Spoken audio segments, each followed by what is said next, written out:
is up, everybody? Liam Murphy here, excited for this week's DFS Week 14 main slate breakdown. Week 14, a very exciting time in the fantasy football landscape. If you are in the best ball streets, this is the last week of the regular season. I started my day off great.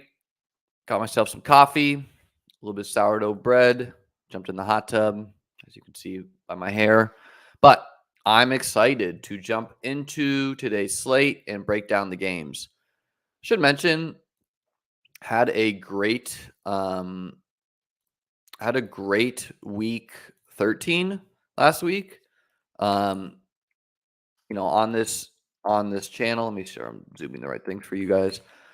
On this show, I said I was going to lock Garrett Wilson and Christian Watson, which, both got around 25 plus DK points. So that obviously worked out great. And then I had a ton of the Hurts AJ Brown stacks on this show. I said, just thinking through not only is the Titans a pass funnel, but also how important AJ Brown is to not only the Eagles locker room, but,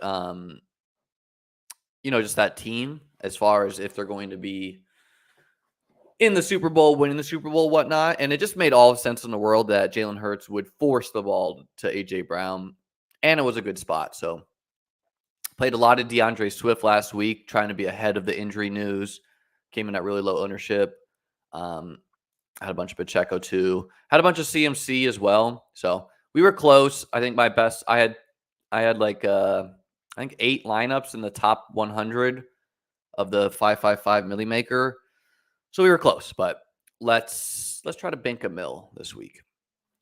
All right, let's jump right into it. So format is we're going to go game by game,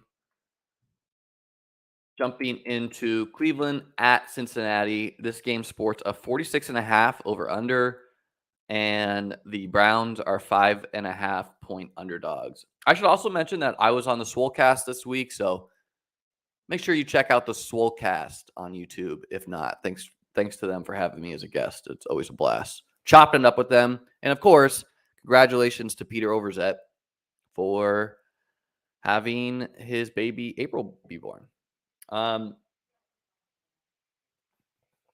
So Browns at Bengals sports the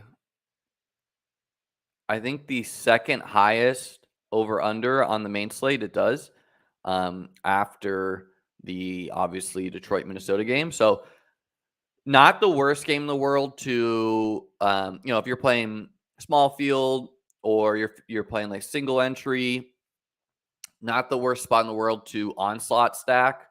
Burrow obviously in a great spot. The thing about Cleveland is you can run all over them, but they're also bad against the deep pass. So this is a spot that not only is good for the Bengals running backs, but also I think Jamar Chase is in a smash spot. Because Cleveland can be like, I think they give up something like the third most yards against the deep ball in the NFL. And obviously Jamar Chase is a burner and just a dog. Watson, on the other hand, looked terrible. I think that's here to stay, honestly, is my guess. Is he's not had to face the modern NFL and how much cover 2 teams run.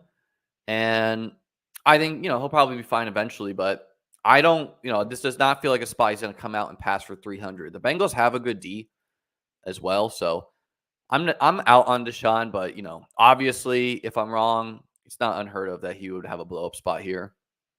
At running back, with Mixon back, it makes it hard to play P. Ryan. I would expect P. Ryan still involved, and I do prefer Chase even at the salary difference over Mixon. I'm never playing Nick Chubb on DK. It's just like the weeks that he gets 28 and 32. Not only are those like not high enough to win a GPP, like he needs to get 28, 32, and and the rest of the field has to fail for him to be a GPP winner. So I'm just never playing these non-pass catching running backs. Derrick Henry, they're expensive. Kareem Hunt, anecdotally, I thought was on the field a little bit more. If the Browns get down big in this game, I don't think it's unheard of that Kareem Hunt gets some more run. Obviously, that's very large field stuff, though. So, yeah, Chase in a smash spot. Higgins, always playable, but I prefer Chase over him. Amari Cooper, there's been like these like road home splits. He's not my preferred bring back in this spot. I think you can always play Boyd. You can always play these wide receiver threes on teams that are on the field a lot. But again, he's not my favorite click, but he won't be the field's click. My favorite bring back would be DPJ just because he is explosive. He got the punt return touchdown last week against Houston, saving his fantasy day, but he's a guy who gives you a little salary relief. And so if I was stacking this game, if I was onslaughting this game, I would think I would do like a Chase, DPJ. If I was really onslaughting and like just saying all the other games fail, which this week seems like a good spot to onslaught some games with all these low over-unders, it would look something like this, I would guess. And then Njoku, obviously, too. Njoku, just finishing up the wide receivers here. David Bell got like hurt his thumb or something. So I know some people are saying that he's not going to be a thing, but I think that was more injury based. So I'm kind of curious his run going forward because Schwartz was put on the IR. He was like their speed burner. But yeah, keep an eye on the David Bell usage and not the worst 3,100 wide receiver out there. Njoku, I just think he's talented. And so you want to be playing him when healthy, especially if he's lower owned. And I would guess with just looking at the tight end landscape, he's not going to be popular because he's close to the Kittles, the Schultz, the Freiermuths of the world, the Hawkinsons. And then the cheaper options that people are going to flock to is like the Greg Dulciches, even some Bellinger, some Engram, some Fant, and then obviously Chig Okonkwo for the Titans. So Njoku, a good spot to one-off or stack. And then if I had to play a defense in this game, I would be playing the Browns D. The Bengals D if you can afford them, sure. But the Browns D, just seeing if they could do what they did last time they played where, they sacked them a bunch. And the Browns have a great pass rush, but bad D tackles. So unless the Bengals commit to running on them, seems like a good spot. All right, moving on to an exciting game. And let me pull up the weather here. I like to go off the Roto Grinders weather. We got Bills at Jets is sporting a 43 over under, and the Jets are 10-point dogs on the road. Real quick, for weather purposes, the 4 games that are flagged a little bit by Kevin Roth of Roto Grinders is, let's just pull this up. Give you guys a little visual here.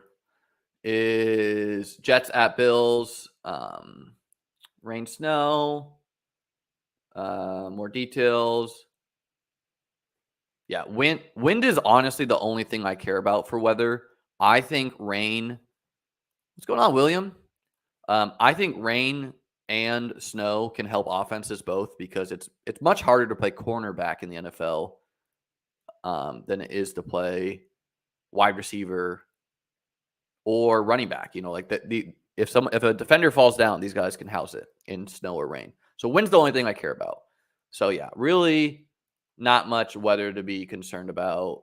Looks like they're showing 19 miles per hour. So I would bet the Jets would struggle to throw in this, but Josh Allen can throw at 19 miles per hour.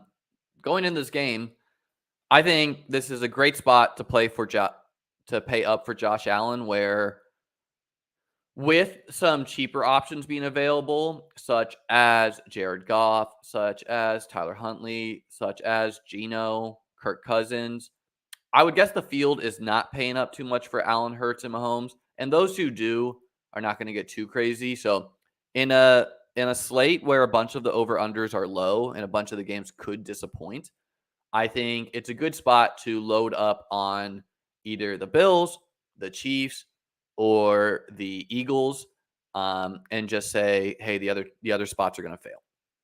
And you can add some chalk within that. Like you can do some Minnesota, Detroit minis with Josh Allen.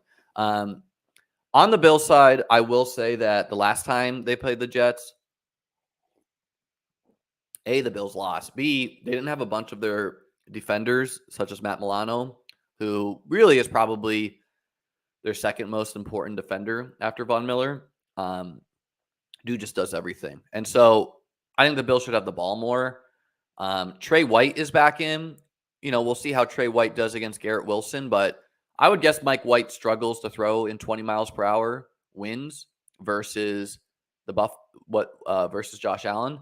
I am also surprised how many times, or I'm interested in how many times they will throw the ball. I don't think the Jets are going to try to get into a shootout. On the other hand, Garrett Wilson is their best player. So at running back, I think this is a great spot to fire up James Cook. I want to be building Josh Allen, James Cook, Diggs, Josh Allen, James Cook, Gabriel Davis teams, where you're playing Josh, you're playing James Cook, and you're playing one of the wide receivers, and just hoping that like the other wide receiver gets shut down and the other one goes off. Where James Cook, the real question with James Cook is, was this his coming out party? Or was this purely matchup specific? Because against New England sat with two deep safeties the whole game, trying to say, hey, we're taking away the deep pass. We're going to make you take chunks of yardage. And basically that's our best way to win, which does make sense because they had a bad offense. So when these teams that have defense, bad offense, a lot of times they'll do that, trying to say, hey, let's shorten the game. Let's shorten how many possessions they have. Let's try to make this game a little bit more fluky. You could either throw a pick if you're not patient, or your running backs can fumble the ball, really killing you. And so I'm wondering if James Cook is the Bills' solution, quote unquote, to cover two, where basically if teams are going to sit in this cover two shell, trying to take away Diggs, trying to take away Davis deep, then the Bills might just be content either running the ball with James Cook or checking it down to him. And James Cook, unlike Devin Singletary, is very explosive. So he actually has the speed to punish a cover two shell where he can get you 20, 30, 40 yards at a time. And all of a sudden, these defenses are going to be like, fuck, what do? We got to stop Josh Allen running the ball. We got to stop James Cook, who can get chunks of yardage. And we got to stop the passing game. So I think James Cook is just a huge weapon for the Bills, where even I think it is a good spot against the Jets where you could see the Jets trying to shut down the passing game. And, the reason to stack Cook with Allen is you're just hoping you get a passing touchdown. And he doesn't even need it. Like if we look at this game, gets in the end zone, approaching, 24 points then. So that's a great score at 4,600. And he opens up a lot of salary. On the Jet side, I'm not too interested in playing these guys. The Bills have shut down the run when they want to. They've shut down Nick Chubb. They shut down Derrick Henry. So I could see the Bills saying, okay, yeah, you got Garrett Wilson, but we want to see Mike White drop back 57 times against our defense, and you come out alive. Because even though the Bills lost Von Miller for the year, they still are loaded on the D-line with first and second round draft picks. They will have Jordan Poyer healthy. They will have Matt Milano and Trey White healthy. So the defense is pretty healthy other than Micah Hyde and Von Miller. So, and then Singletary, I'm playing the James Cook narrative, but it's very possible that it was purely game specific and it's just going to go right back to Singletary. But I think the Bills, if they're smart, are going to say, hey, Singletary's not really scaring anyone. Like we look at his catches, like it's a high target game. So against the Jets, he got 5 targets, 4 catches, 24 yards. James Cook got 6 catches, 40 yards. He's just more explosive. And so I think the Bills are going to look towards the playoffs and say, hey, we need to get someone like a James Cook going for our offense, because then you have to pick your poison with Buffalo. You got to stop the Josh Allen run game, the option to James Cook, the James Cook check down, and you got to stop Diggs, Davis, not to mention the ancillary pieces. Going to wide receiver, I'm not forcing bringbacks this week against Buffalo, especially on a site like FanDuel where you need touchdowns. On DK, I think it's fine to play Garrett Wilson. On one hand, I want to say that Garrett Wilson is matchup proof, and I think he is. On the other hand, even though the Bills have been actually like a good spot, like wide receivers have been getting there against the Bills. Again, I just think this 19 miles per hour wind, I think he could, even though that Bears game got pretty crazy. Like I'm really struggling with the spot if I'm being honest, because on the one hand, the reason why I locked Garrett Wilson and Kristen Watson last week is because in my mind, they're ascending to elite wide receiver territory. They're cheap, they're rookies. So I want to be on that before the field is. On the other hand, I think the field is comfortably going to be on this spot. And I don't think it's the best spot in the world, where if you're the Bills, you probably say, beat us with Corey Davis, beat us with Elijah Moore. We're going to plot Tre'Davious White on Garrett Wilson, and we're going to get ours too. So I'm not forcing Garrett Wilson bringbacks, but if I am doing a bringback, I'm doing Garrett Wilson, or to open up a ton of salary, doing some Elijah Moore. Corey Davis, fine too. Diggs, I think Diggs is a good GPP play this week, where if we look at the top end wide receivers, I think the field will play A.J. Brown more. I think they will want to play Chase more. They'll play Amon-Ra more. They'll play Jefferson more. So Diggs will rarely be played in a one-off. And I would guess it's mostly going to be played in Josh Allen stacks. And so I think Diggs is a great play. Sauce Gardner does not shadow wide receivers. Last time the Bills played the Jets, Sauce and Diggs only lined up against each other 3 times. And Diggs is an elite route runner, so he can still win against Sauce, even if they do get matched up. And then I think Davis, where if we look at his salary, his this was not main slate, but this is the first main slate salary of Davis where he's below 6K. So even though I don't love this spot, I will be building some Josh Allen, James Cook, Gabe Davis lineups, just saying, hey, maybe the Jets do commit to shutting down Diggs. A lot of times with these shutdown corners, teams will put their number 2 corner on a wide receiver and a safety over the top and say Sauce has got the other side covered. So it's potential that we see that happen, and then the Bills have to take their chances to Gabe Davis. And I mean, we saw fucking Jalen Reagor get open deep on the Jets last week for the Vikings. Now, that wasn't a dome, but anyways, I want to be playing Gabe Davis. The other thing that can happen in these windy games is defenses facing a quarterback like a Josh Allen, like a Pat Mahomes, because almost every other quarterback in the NFL in 20-mile-per-hour winds throwing into the wind cannot throw the ball deep. And so defenses will cheat up. But then you'll face these unicorns. And like this happened in the Steelers game where the Steelers, the Bills were on like their 2-yard line. They were throwing into the wind. And Josh Allen hit Gabe Davis for a 98-yard touchdown. And part of that was because the Steelers didn't believe that Josh had the arm strength to get it that deep. But they're like, oh, the fucking wind's in their face. But he's just so strong he can get there. So anyways, I think you should be playing, if you're playing a lot of lineups, you should always be playing some Gabe Davis. He's a guy who can break a slate. Obviously, he's a touchdown-dependent guy, so more of a play on FanDuel. But at 5,300, I'll definitely be playing some of him. McKenzie, don't think it's the best spot for him in the world this week, but, obviously he could get there. At tight end, Knox, this could be a better Knox spot and for the whole Bills offense, because the Bills also got back Deion Dawkins, who is their left tackle. Left tackle, obviously the most important offensive line position. And what Knox was doing, like he's still running a ton of routes, but when Dawkins was out of the lineup, he was chipping the edge rusher a lot more. So I still think the touchdowns are coming for Knox, and not the worst spot for him. I don't think it's a great spot for Conklin this week. If you're paying up for defense, I prefer Dallas over the Bills defense, but so will the field. So in a windy game, if Mike White's forced to drop back, I could definitely see the Bills D getting in there. All right, this next game, Houston at Dallas. This game is sporting a 44 over under, and the Texans are 17-point road underdogs. So Davis Mills is back in there at quarterback. However, Brandon Cooks is out and Nico Collins is out. So I don't even know who Davis Mills is throwing to. I don't think this is the best spot for Prescott in the world, where I'm preferring to play the Cowboys through Tony Pollard and the Cowboys D. However, the whole field's going to think that too. So you could get some Prescott stacks at like 1%.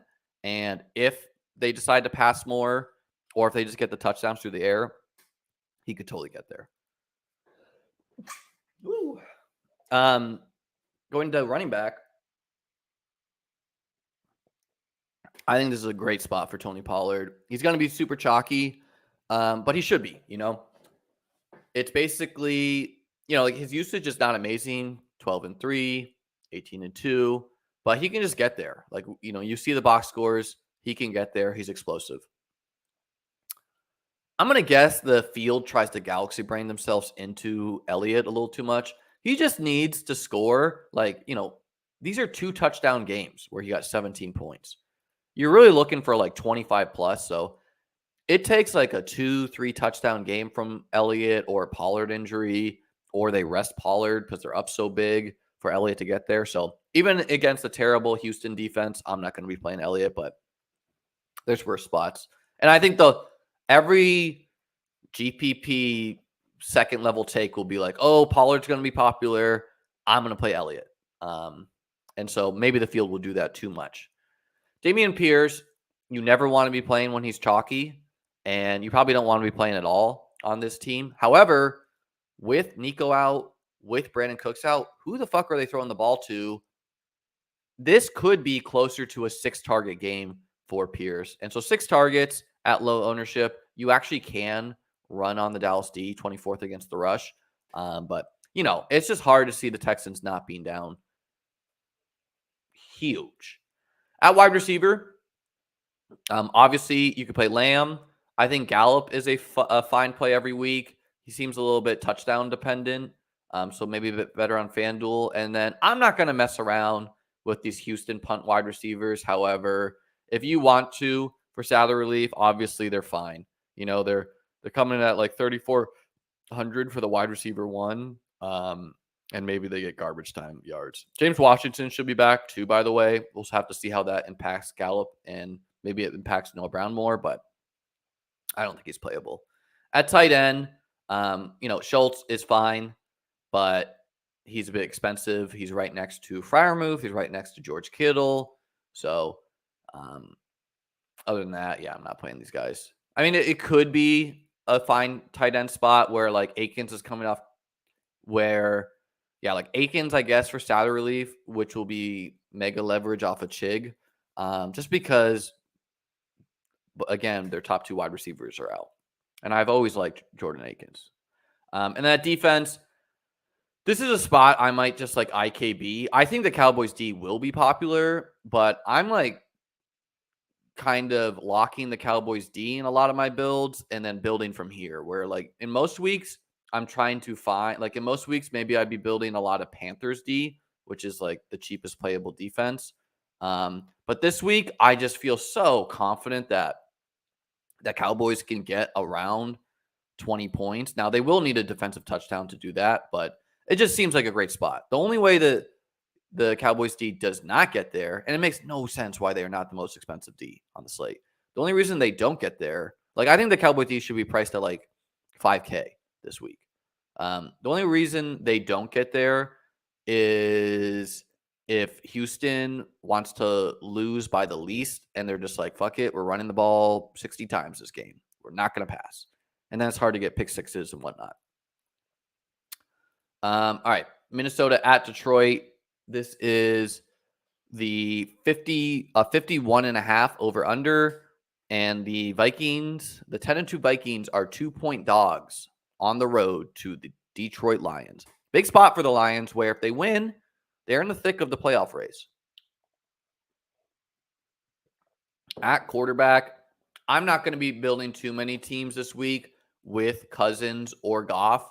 They're just going to be very popular, but if I had to build one of them, I think I would choose Goff, but they're both fine. They're both obviously they are good. It's a cash game play. They're fine, but I'm not going to be doing it too much myself. At running back, I will be playing a ton of Swift lineups, and so will the field. But I just, he was only on the field for like 50% of snaps. However, Jamal Williams cannot keep getting away with these vulture touchdowns. And eventually Swift is going to house a bunch of these touchdowns, and he's just better than Jamal Williams. Like, the Lions need to realize if they're going to win games, it's going to go through Swift. Now, the Vikings are a pass funnel. Still, though, Swift gets target totals of 6, 8. And he's just very explosive. He is getting more red zone work too. And so, very easy to see him being at a 30-point player. I've been playing Swift all year, so no reason to jump off now. Cook, great matchup, will be low owned, and so I think he's fine, especially if you're going to onslaught stack this game. At wide receiver, obviously Justin Jefferson is a good play, and Amon-Ra. Now, the Vikings are a team that gets beat deep more than, slot guys going off against them. However, they do play a really high percentage zones. Last time these teams matched up, Amon-Ra kind of had a disappointing game, and so did Justin Jefferson. I don't know if we could take too much away from that. TJ Hawkinson used to be on the Lions, and now he's not. And so that's noteworthy.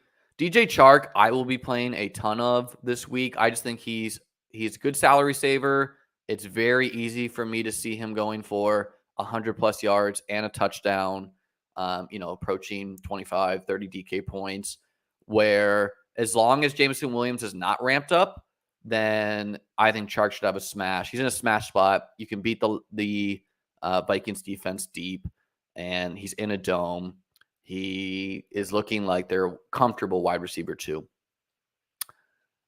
Teams though that I like, if I'm playing a $20 Millie Maker team, and I'm going to build a team with Jameson Williams, and then I'm going to build a team with DJ Chark. And now, obviously, Jameson Williams is most likely not going to play that much and be a 0. However, eventually he will ramp up. I believe he will play close to 100% of snaps this year at some point. So if it's not this week, could be next week, could be the week after. This is exactly the thesis of playing a guy like Garrett Wilson, playing a guy like Christian Watson before the field sees it. Because as soon as Jameson Williams goes for 20+, he will be chalk. So obviously, more times than not, he'll be a 0. That's why you also build him with Chark, because Chark should be the beneficiary if Jameson Williams is not on the field a lot. But this is the dream spot against the Vikings D. And so Jameson Williams going to be less than 1% owned. Definitely worse plays than him.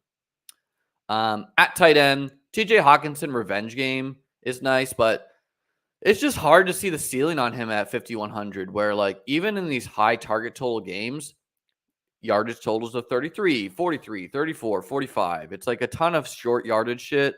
And so he just needs to fall in the end zone twice to pay off at this salary.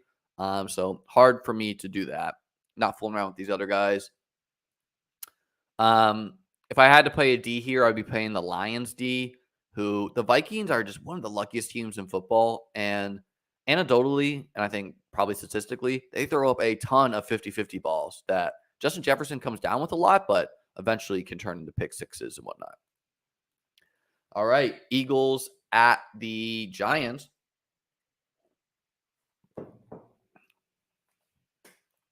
Yeah, I think the Bengals D is a good GPP play because, again, Watson could be terrible, but Cowboys are in the dream spot. One of the best defenses in the NFL. Eagles at the Cowboys. This game is a 45 over-under. The Eagles are 7-point favorites at home. I think this is a great spot to go back to the well with Hurts and A.J. Brown, where the Giants play the highest rate of man coverage in the NFL. And we saw it against the Titans. A.J. Brown is a grown man who's very strong. And so he's going to bully whoever is playing man coverage against him if the Eagles want to. Now, the only issue is the Eagles are, a lot like a Bills, are a smart team where when you can run on a team, usually they run on a team. When you can pass on a team, a la the Titans last week, they pass on a team. So I think this Giants defense is not impressive and can be beat with both the pass and the run. And this, like them being 26 against the run, could be more of a product of their front seven just being terrible rather than their secondary being good. Remember, they did cut James Bradbury in the offseason, who the Eagles signed. And so it's totally possible that the Eagles just do it on the ground, but I'll definitely be playing some Hurts to A.J. Brown stacks, which for whatever reason is always kind of low owned. Maybe it'll be higher owned off a smash spot for him. But I think it's just the salary keeps the ownership down. And then Daniel Jones, I think there's worse spots in the world where you can actually run on this Eagles D, and he is a big part of the offense, but he needs to have a pretty outlier game to matter. At running back, again, you can run on the Eagles, but Jordan Davis is finally healthy, and Saquon's a little banged up. I think he's fine, from what I've read about it, but yeah, I like other spots for 8K salary. So will the field, though. Sanders, always a fine GPP play where, again, you can run on this team. If they do feed him 20 carries, he can get there, as we've seen. At wide receiver, again, A.J. Brown, definitely going to be playing him.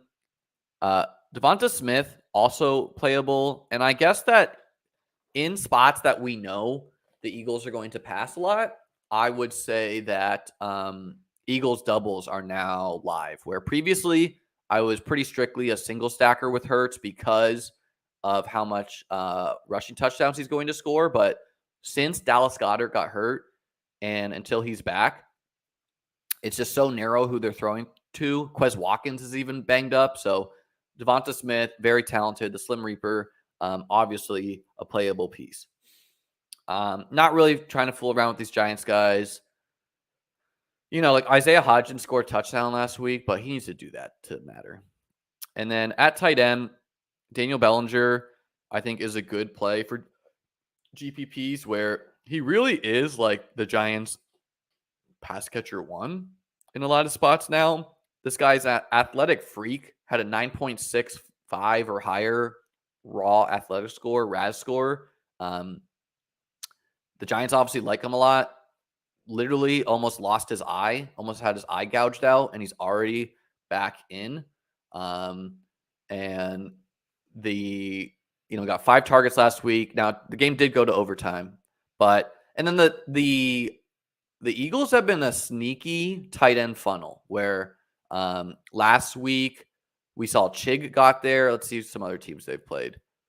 Let's just look through the schedule and check the tight ends. Okay, Houston, so that would be Jordan Akins, Freiermuth, Schultz. Can't check the Arizona. So let's just check some of those guys and see how they did. So Schultz against the Eagles. Yeah, I think he wasn't back yet, maybe. Who else played the Eagles? Freiermuth, let's check on him.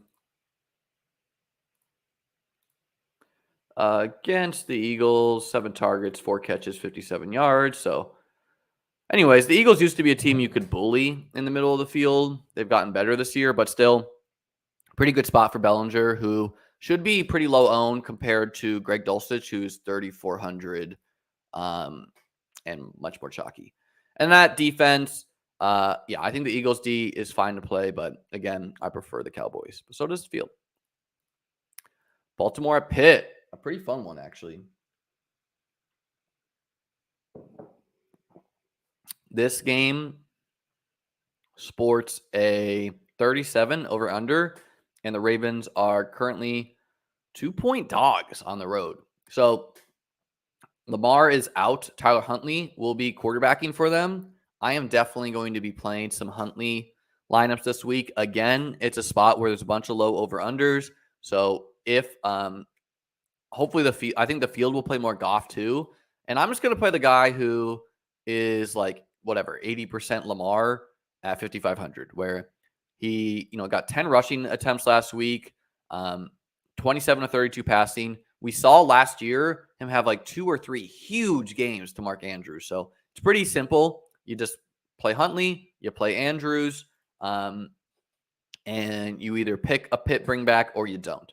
Pickett, not doing it, but you could. At running back, J.K. Dobbins is back. He's 4K. So I doubt he's playable really. Like, large field GPP, go for it. But I don't know if Huntley targets the running backs more.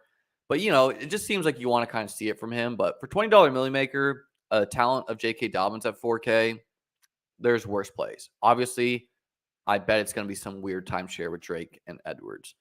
Not going to be interested in playing these Pitt guys.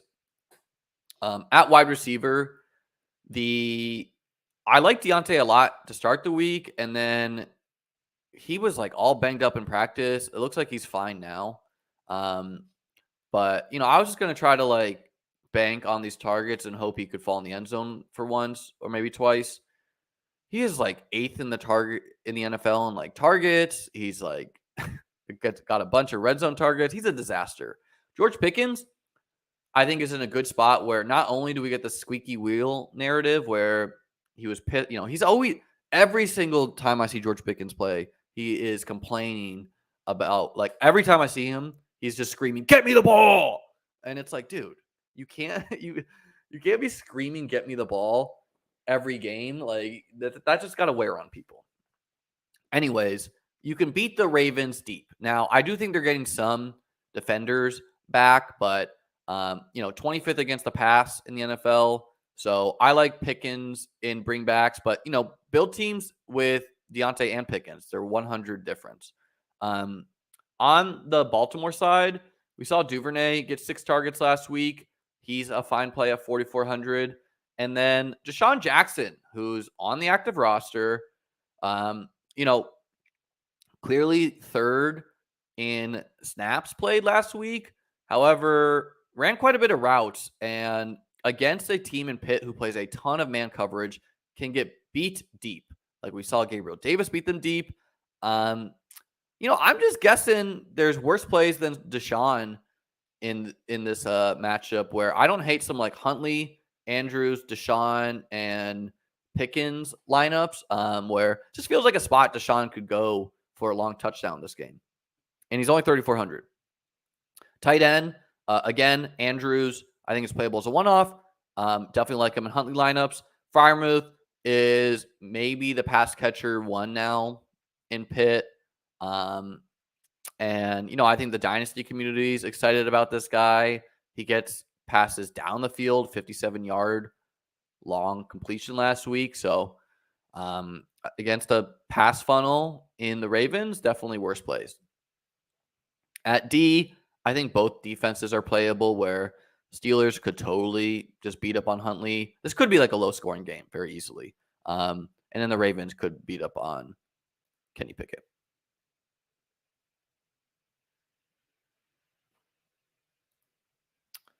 Yeah, I think it really depends. Go Zoomer, go. Like, is fading the pass catchers? That's not specific enough to me. Are you talking about fading Amon-Ra and Justin Jefferson? Are you talking about fading, DJ Chark, who will be less popular? Are you talking about fading Hawkinson? I don't think you need to force a piece from that game. I'm definitely building lineups without any players from that game. I'm definitely building lineups with like just DeAndre Swift. So yeah. All right. Jacksonville at Tennessee. We got 4 more games here on this lovely Saturday. This game sports a 41 over under, and the Jags are 3.5 point road dogs. So Trevor Lawrence is in. He's questionable, but I believe he is confirmed in. And again, this low in this spot where a bunch of games could fail, I actually don't hate stacking up this game with Trevor and in some spots Tannehill. Titans 31st against the pass. They're hard to run on.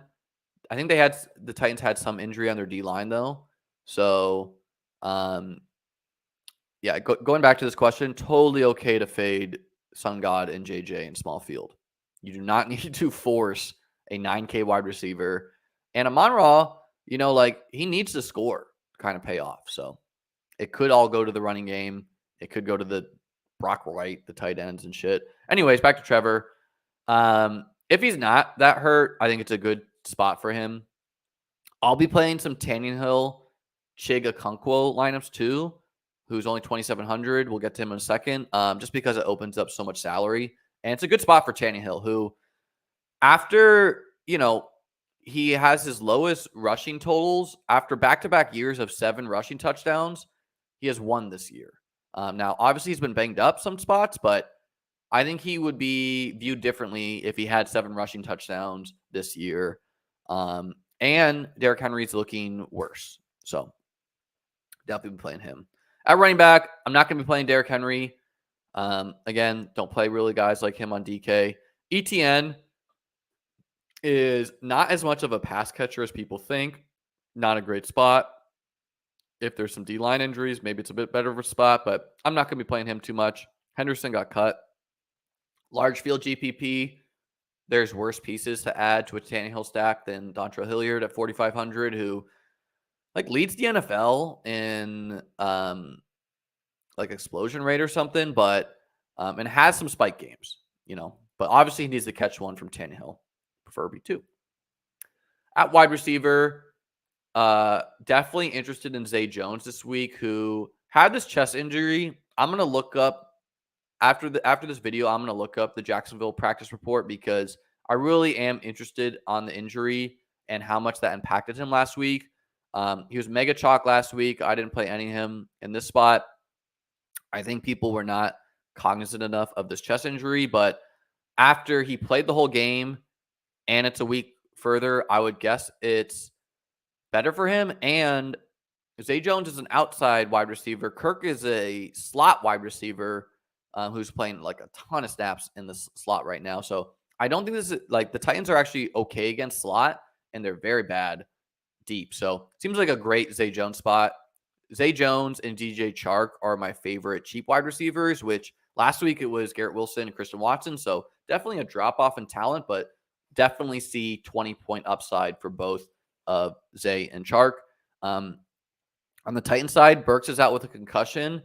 But, God bless you if you're going to be playing Robert Woods. He has been awful this year. Nick Westbrook-Ikine will be low-owned. Probably not going to do that either, but in game stacks, it's fine. Marvin Jones is cheap. If Zay is banged up, maybe. Probably not for me, though. At tight end, I think Ingram is always fine, especially when he's lower owned. And then Chig is going to be popular this week. Not own a bunch of people like to punt tight end, so he'll be a one-off a lot. But again, you can start your teams with Chig and Tannehill, and then throw in a defense there, and you can just jam stars. So usually, I think the field is building balance, but if you want to build stars and scrubs, let's plug a defense in there. Let's just throw in the Panthers. That leaves you with 6K remaining. You can build stars and scrubs where it's you're hoping for 40, maybe 50 points combined from these 3 guys, and then just smashing your other spots. So I like that for a large and small field. Definitely gonna be playing some Chig solo, some Chig Tannehill, as I said. And then I think both defenses are fine, but not my best spot, not my favorite spots.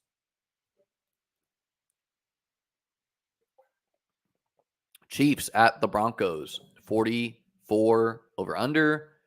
Chiefs are 8.5-point favorites. Mahomes is my 3rd favorite quarterback after Hurts and Allen as far as the expensive guys go. Wilson, God bless you. I don't think anyone can do that. But yeah, it doesn't seem like a spot that the Chiefs are going to just pile on points just to do it. I think they would more. They have their eye on the playoffs. They have their eye on cover 2. So I think they want to get their run game feeling good. Kadarius Toney ruled out. Pacheco, I think, is a great play. He's their solution to cover 2, like James Cook, but he doesn't catch passes. So he really needs to score 1 or 2 on the ground to pay off. But it just seems like a great spot for him. Seems like he could get 2 touchdowns. McKinnon, I think you only want to consider McKinnon in competitive spots. So, like, we saw him get a lot of run against the Bengals in a game against the Rams. We saw him get no rushing attempts where they were up big. I think they're trying to save McKinnon for the playoffs, is my take. So I don't see him getting a lot of run here. Could be wrong. Broncos side, no thank you. At wide receiver, I think Juju is definitely playable, especially with Tony out. Should be finally healthy now from a concussion. I think there was like some minor lingering effects there. Judy is, I think, a great GPP play. Could totally see. I mean, he needs a touchdown. He needs some other guys to fail, but again, a low over under spot. I like Judy. Fine enough. Tony, I believe, has been ruled out. Don't think that's been updated yet. Do not know if we're getting Hardman back. Yeah, week 15 is where they're probably targeting him. So you can fire up MVS. It's just hard, like he needs to score a touchdown. What percent do you think Wilson will be? Yeah, sub 1, definitely. I mean, look, if you want to build a Wilson team or two in the $20 Millie Maker, you can do it like this.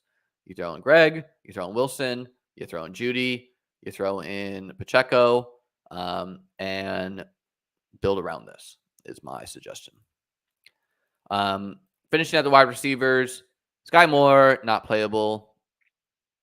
Just maybe like in a competitive spot, he got nothing after back-to-back 6 targets. So maybe in a blowout spot, he would get more run. Or maybe he's just not good. I don't know. At tight end, not my favorite spot in the world to pay up for Kelsey. But he could totally get you 101 and bury the field. So you can always play him. And then Greg Dulcich, I think, is a good play. Courtland Sutton ruled out, but he will be popular. And he's like kind of like a de facto wide receiver. You are forced to pass against the Chiefs more than usually you want to. And so definitely think Greggy D is fine. And then that defense, I think the Chiefs are fine. But again, I like the Cowboys better. Tampa at San Fran. I think this game is actually more interesting than people think. Sporting a 37 over under. Bucks are 3.5 point dogs. So I'm not going to be playing any Brock Purdy teams. I think a Brady team or two is okay, but obviously not the best spot for him. Against the Dolphins last week, I locked the San Fran defense, and they did get there. But they also, there was a lot of wide open wide receivers if Tua just had a terrible game. And so maybe Brady will hit the wide open guys, unlike Tua. But both defenses are cheap, if not. And so at running back, CMC always in play. Just monster usage. Could always bury the field. Fournette popped up with an injury. I thought he was going to be a good play. I don't know what to think of this foot injury, but, he came back after being injured and got 7 targets and 10 rushing attempts. I was assuming that would only trend up if he is healthy, but now that he's banged up, maybe it won't be. So not the best spot for either of these guys, but with the way Tampa's offense is, you can just check it down. Both these guys could get anywhere between 7 catches. And so just need to fall in the end zone once or twice to pay off. Again, if you want to be a sicko, Jordan Mason did get 8 rushing attempts and 51 yards. So if CMC got injured mid-game, if San Fran blows doors on Tampa, then he could get there. But that's large field stuff. I think this is a good spot for Godwin. I don't think he'll be that popular. Mike Evans looks like a total disaster. I think he dropped a long bomb against the Panthers, but just seems like a spot where you want to have more of a slot guy like Godwin than a downfield guy like Mike Evans. But Mike Evans will be 2-3% if you want to do it.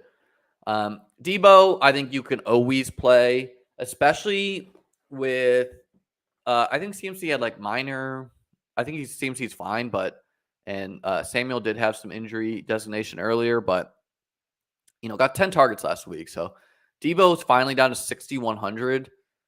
This is a first or second round fantasy football talent that is 6,100 now. And Ayuk, if you look at the box score, it looks fine, but like all of this usage came with Jimmy G. Ayuk seems to really be a Jimmy G guy. We don't know what a Brock Purdy offense is going to look like, so I'm just going to guess it's going to be more Debo though. Julio looked terrible. He had this like great down the field roll at least where they tried a couple bombs to him. But if he's so bad, maybe they go to Gage. Not really a great spot for them. George Kittle's all the way down to 4,300. This is an aggressive price drop by DraftKings. Barely got any usage. He was on the field for a ton, ran a ton of routes too. Bucks are 30th against tight ends in DK scoring, so definitely think you can play some Kittle at 4,300. I will be for sure. I'll definitely be playing some CMC Godwin one-offs too, kind of like the Tyreek CMC one-offs last week, but I think both guys are in a worse spot than the Dolphins-Niners game was. So don't like it as much this week. And then like both these defenses, 49ers D, probably my second favorite defense after the Cowboys this week. And then the Bucs D is also a fine play where maybe Brock Purdy is terrible. Last game, Panthers at Seahawks, 44.5 over under. Panthers are 3.5 point dogs. This is probably the second best game after the Vikings Detroit game to game stack or onslaught stack for a large field, before a small field or even large field, where you can build it with Geno. You throw in Metcalf, Lockett, DJ Moore, and you can even throw in Foreman. So like this would be how I would onslaught this for small field. And basically the thesis is no one, like, hand builders are almost never clicking Geno, right? This is like all coming from optimizers and whatnot. And so in a week, again, with a bunch of low over-unders, where a bunch of guys could fail, could be some low-scoring games. If this is the game that pops off with two bad defenses, pretty much, the Seahawks pass a ton. So Geno's in a great spot. This is just a good spot. So I'll definitely be building some teams exactly like this. Foreman in, just going to quarterback. I'm not going to be playing Darnold, but he totally could get there with DJ Moore. But Geno in a great spot where it's easier to run on the Panthers, but the Seahawks have just been passing a ton recently, and it's a very narrow target tree. It's Metcalf, it's Lockett, you throw in Fant sometimes. At running back, I think Foreman in games that the Panthers have won has been great. Huge rushing totals. You can run on the Seahawks if you want. So I'm just like, if you're playing Foreman, you just kind of hope that the Seahawks don't pull off to a huge lead. I prefer Lockett over Metcalf this week because the Panthers do have one good corner, J.C. Horn. But he's not enough to shut down DK Metcalf, who had hit with a questionable tag, but will be fine. DJ Moore in a good spot, very cheap. Darnold's in at quarterback finally, so he should be, popular-ish, but not too popular. On the Seahawks side, I'm not messing around with these running backs. I don't really know. I don't have a banged-up Walker versus Homer versus Dallas take. It's just not my favorite spot. And there's plenty of running backs similar in price who I prefer better, but obviously any of these guys could get there. Maybe it's Homer. I really don't know. Fant, I think, is a fine dart. And then Panthers D is my favorite punt D, where totally possible. I mean, they're only 2,200, so they just open up a lot. And, they've put up good fantasy totals in a ton of games. So could totally get a pick six, whatever. All right, guys. That will end the breakdown for today. Someone give me a quarterback for today. I'll build a lineup and we'll get out of here.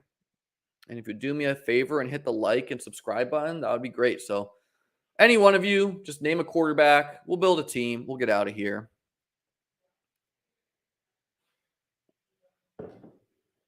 And go enjoy our Saturday. First one, Huntley, just before you, One-Eyed Jack. All right. Huntley. Building a Huntley team here so for me, it starts with Huntley, Andrews. Let's be a sicko and throw in Deshaun Jackson, like we mentioned earlier. And since we're playing 3 Ravens, let's throw in Pickens, who I don't love playing these guys like Pickens, who are more like down the field guys versus route running types. But, with Deontay banged up, seems like a fine spot. Let's throw in the Cowboys D. And that leaves us with 6,500 this week to build around. Let's throw in James Cook and Tony Pollard. These are the 7,200. Let's throw in a Swift. Ooh, we're close to Justin Jefferson there. So we kind of want to keep this Jefferson Swift mini. So we need to find 300 in salary. So what happens if we drop the Cowboys? That gets us down to the Bengals or the Titans. Okay. What happens if we throw Swift in Pollard's spot? And what gets us for 6,400? ETN, Mike Evans, Devonta Smith. I think Smith's in a fine spot. Okay. Let's go back to Pollard. 5,500. What are we rocking with there? Ooh, DJ Moore. Okay, so that would cut our DeAndre Swift Jefferson mini for a DJ Moore one-off, JJ one-off. I think you got a lot of options building like this. We're going to fool around, though. We're going to put Swift back in.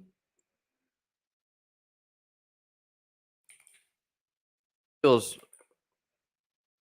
like someone's more fragile here. What if we drop JJ and we try to get a different mini? Let's plop like AJ Brown or Chase in there. Let's try to get both in there.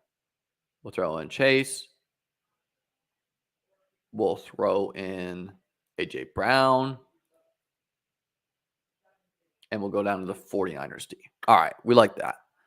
So we got don't dupe me, guys. Build your own version of this. But we got a Huntley, Cook, Swift to Deshaun Jackson, George Pickens, Mark Andrews stack.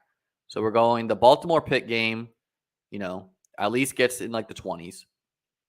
Chase and AJ Brown both go for 30 to 40 plus. 49ers D scores a touchdown, approaches 20. And both these guys combine for like 25 each, so 50. So I think it's a good exercise when you build these teams is like, tell yourself a realistic ceiling. Are you at least approaching 200 points? So let's say 25 to Huntley plus 50 from our running backs. So we're at 75. Let's give Andrews 25. So we're at 100. Let's give Jackson 20. So we're at 120. Let's give Pickens 20. We're at 140. And then let's give Chase and AJ Brown 60 combined. So we're at 200 points plus 49ers D 20 points, 220. Great for me. All right, guys. That's what we got for today. Hope you guys have a great day. I'll be back on Tuesday or Wednesday next week for the breakdown. Oh, no, I'll definitely be having a bunch of best ball videos on this channel. Going to be reviewing my playoff teams. Follow me on Twitter at ChessLiam if you're into best ball. Be putting a ton of best ball content out this week on Twitter as soon as we find out the playoff teams and whatnot. Stay stoked for my high stakes leagues and have a great day, guys. Good luck.